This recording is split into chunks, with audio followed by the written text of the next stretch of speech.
Karthi Revathi serial இப்போ ஒரு எக்ஸ்ட்ரானரியான episode வந்திருக்குன்னே சொல்லலாம். மிஸ் பண்ணாமல் ஃபுல்லோடையும் கேளுங்க. இந்த வீடியோ பிடிச்சிருந்துச்சுன்னா லைக் பண்ண நம்ம சேனல் கண்டினியூ ஆதரவு வந்துட்டாங்க. சாமுண்டேஸ்வர் கிட்ட இது எப்படி சாத்தியங்கிற மாதிரி சொன்னோன்னே காளியம்மா திட்டத்தை எல்லாத்தையும் தெல்ல தெளிவாக சொல்லி முடிச்சிடுறாங்க. இப்படி தான் நடந்திருக்கு அப்படின்னு சொல்லும்போது, மாப்பிள்ளை இந்த விஷயம்லாம் தெரிஞ்சு தான் நீங்கள் 24 மணி நேரத்தில் சமாளிச்சிடுறீங்கன்னு சொல்கிறீங்களா?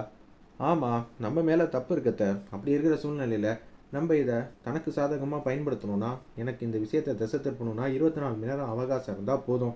என்னடா, நாங்கள் எதுவாக இருந்தாலும் நேரடியாக சமாளிச்சிருப்போம். நீ எங்களை நடுத்தருவில் நிற்க வைக்கணும்னு முடிவு பண்ணிட்டியா?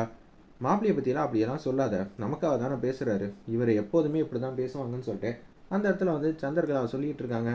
எனக்கு மாப்பிள்ளை மேலே நம்பிக்கை இருக்குவா, இங்கேருந்து போகலான்னு சொல்லிட்டு அங்கேருந்து போகிறாங்க. கார்த்தி, மயில்வாகனம், ராஜராஜன் 3 பேர் ஒரு திசையில் நிற்கிறாங்க. மாப்பிள்ளை என்ன பண்ண போகிறீங்க? எப்படி இந்த விஷயத்தை சமாளிக்க போகிறீங்க? அவங்க எடுத்துகிட்டு நம்ம அத்தைக்கிட்ட கொடுத்தாங்களே. ஆமாம், கொடுத்தாங்க. அந்த விஷயத்த சும்மாலாம் வாங்கிட முடியாது. அட்ரஸ் டீட்டெயில் எல்லாம் கொடுத்ததுக்கப்புறம் தான் கொடுப்பாங்க. அப்படி இருக்கிற சூழ்நிலையில் அவங்கள பற்றி எல்லாம் விசாரித்து பார்த்தா அவங்க சும்மா தான் இங்கே வந்திருக்காங்கன்னு தெரிஞ்சுட்டு போயிடுது. வேறு ஏதோ ஒரு பேரை சொல்லிட்டு. ஆனால் அவங்க வாங்கின இடம் கண்டிப்பாக அப்படியெல்லாம் செய்ய முடியாது. கார்டு கொடுத்துட்டு தான் போகணும். அது உண்மையான பேரில் தான் வாங்கியிருப்பாங்க. அங்கே போய் விசாரிச்சுட்டு வந்துடுறோன்னு சொல்லிட்டு மயில் வாகனமும் நம்ம ராஜாவும் மாதம் அங்கே போகிறாங்க. இங்கே விசாரித்தா கரெக்டாக இருக்குமா சகலை? கண்டிப்பாக கரெக்டாக இருக்கும். நிச்சயம் அவங்கள பிடிச்சிடலாம். நீங்கள் எதுக்கும் கவலைப்படாதீங்க அப்படின்னு சொல்லிட்டு இருக்கிறப்ப இது எல்லாத்தையும் அரசல் புரசலாக கேட்ட சந்திரகலா அப்படியே அங்கே ஃபோன் அடித்து எப்போதும் போல் தகவல் சொல்கிறாப்புல. கார்த்தி என்ன செய்கிறாங்கன்னு தெரில, ஆனால் 24 மணி நேரத்தில் அவனால் எதை வேணாலும் சாதிக்க முடியும், பார்த்துக்கங்கிற மாதிரி சந்தர்கலா பேசிகிட்டு இருக்காங்க. ஏன்னா இது மாதிரி நமக்கு ஒரு சந்தர்ப்பம் கிடைக்கிறது ரொம்பவே கஷ்டம்.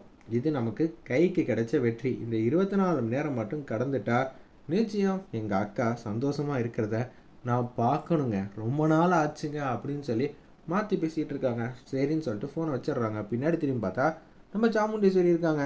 யார்கிட்ட பேசிகிட்டு இருக்க? அதுவும் எங்கள் அக்கா சந்தோஷமாக இருக்கணும்னு. அக்கா, உனக்காக தான்க்கா கோயிலில் ஒரு பூஜை பண்ணிகிட்டு இருக்கேன். நாளைக்கு நீ எந்த விதத்துலையும் வருத்தம் இல்லாமல் சந்தோஷமாக நிம்மதியாக இருக்கணும், அதுக்காக தான் கோயிலில் பூஜை பண்ண சொன்னேங்கிற மாதிரி அப்படியே உள்டாவாக திருப்புறாங்க. செம்மையாக ரேவதி கடுப்பாகிறாங்க. எல்லா விஷயத்தையும் அங்கே தகவல் சொல்லிவிட்டு, இங்கே பூஜை சாமி பக்தின்னு எங்கள் அம்மா கிட்ட சொல்லி ஏமாத்துறீங்களா? கொடுங்க, எந்த கோயிலுக்கு பேசுகிறீங்கன்னு தெரிஞ்சுக்கலாம் அப்படின்னு சொல்லும்போது, சந்திரா எது செஞ்சாலும் நல்லதுக்காக தான் இருக்கும். இன்னமும் எத்தனை நாளைக்கு தான் உங்கள் தங்கச்சியை நம்புறீங்க, நானும் பார்க்குறேன்னு சொன்னோன்னே, என்ன ரேவதி, என்ன மாட்டி உள்ளான்னு பார்க்குறியா? நீ என்ன நினச்சாலும் எங்கள் அக்கா என்ன தான் நம்புவா உன்னை விட. அவங்க மட்டும் கோச்சிட்டு போகிறப்ப நம்ம ரேவதி ஃபோன் அடிக்கிறாங்க. நம்ம ராஜாவுக்கு என்னாச்சு, நம்ம என்னென்ன செய்ய போகிறோங்கிற விஷயம்லாம் ஒன்று ஒன்றா சொல்லிகிட்டு இருக்காங்க.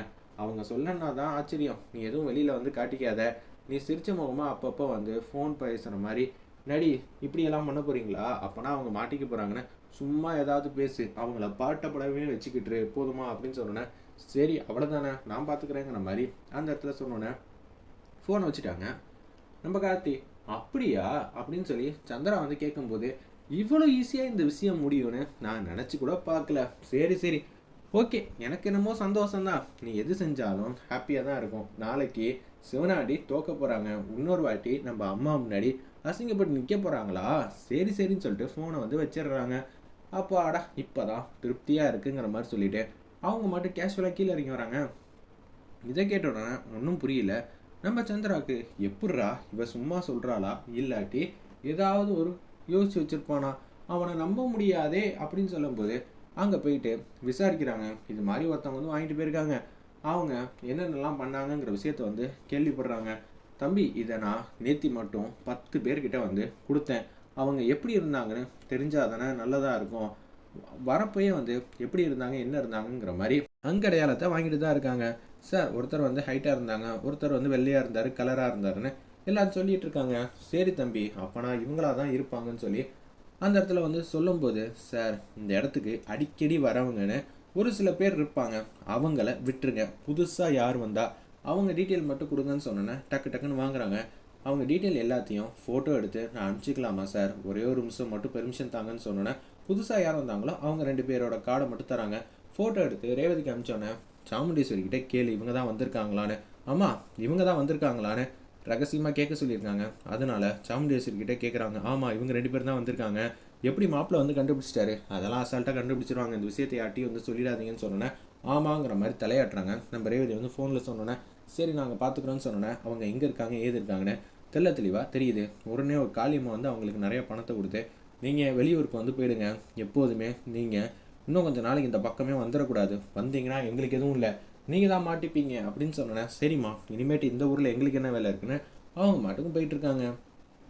எப்படி இருந்தாலும் இனிமேட்டு நிம்மதியாக சந்தோஷமாக இருக்கலாம், எப்படியோ கை நிறையா பணத்தை வந்து கொடுத்துட்டாங்கன்னு சொல்லி அவங்க கேவலமாக வந்து வச்சுட்ருக்காங்க. அந்த இடத்துல சாமுண்டீஸ்வரியை ஏமாற்றிட்டு போனவங்க ஒரு பக்கம் நம்ம ராஜாவும் மயிலாவும் யோசிக்கிறாங்க. பார்த்தீங்களா எவ்வளோ அசால்ட்டாக நம்ம இல்லாத நேரம் பார்த்து எப்படியெல்லாம் பண்ணியிருக்காங்க, அவங்கள உண்டு இல்லைன்னு ஆக்கணுங்கிற மாதிரி சொல்லிட்டு வேகமாக அவங்க இருக்கிற இடத்த வந்து கண்டுபிடிச்சிட்டு அங்கே வந்து நிற்கிறாங்க. மயில் வாகனமும் ராஜாவும் இது தெரியாமல் வீட்டுக்கு போயிட்டு துணிமணியெல்லாம் எடுத்துகிட்டு நம்ம மாட்டுக்கு போவோம்னு சொன்னோன்னே அவங்க வந்து ஆப்போசிட்டில் வந்து நிற்கிறாங்க. யார் சார் நீங்கள் எங்கள் வீட்டு வாசலில் நின்றுக்கிட்டு என்ன பண்ணிகிட்டு இருக்கீங்க அப்படின்னு சொல்லும்போது நம்மளை தான் இது நாள் வரைக்கும் பார்த்தது இல்லைல்ல சார், ஒரு முக்கியமான வேலை சார், எங்களுக்காக நீங்கள் செஞ்சு கொடுத்தீங்கன்னா நல்லா இருக்கும்னு அந்த இடத்துல கேட்குறாங்க. அவங்க இல்லைப்பா நீ ஏதோ தப்பான அட்ரஸுக்கு வந்திருக்க, நாங்கள் கரெக்டாக தான் வந்திருக்கோம், உங்கள் பேர் இது தானே அப்படின்னு சொன்னோன்னே தூக்கி எறியப்பட்டுருது. அந்த இடத்துல அவங்க 2 பேரும் போகலான்னு பார்க்குறப்ப மயில் வாகனமும் கார்த்தியும் டிஷன் பண்ணுறாங்க. மரியாதையாக சொல்லுங்கடா, நீங்கள் தானடா காரணம், நீங்கள் வந்து சொல்கிறீங்க இல்லைன்னு வச்சுக்கேன் நான் என்ன செய்வேன் ஏது செய்வேன் எனக்கே தெரியாது அப்படின்னு சொல்லும்போது வெயிட் பண்ணி பார்ப்போம் அவங்க 2 பேரும் என்ன மாதிரி வந்து தப்பிக்க போகிறாங்களா இல்லை பொய் சொல்ல போகிறாங்களா இல்லை கார்த்தி சொன்னபடியே 24 மணி நேரத்தில் அவர் சாதிச்சு காட்ட போகிறாரான்னு வெயிட் பண்ணி பார்ப்போம்.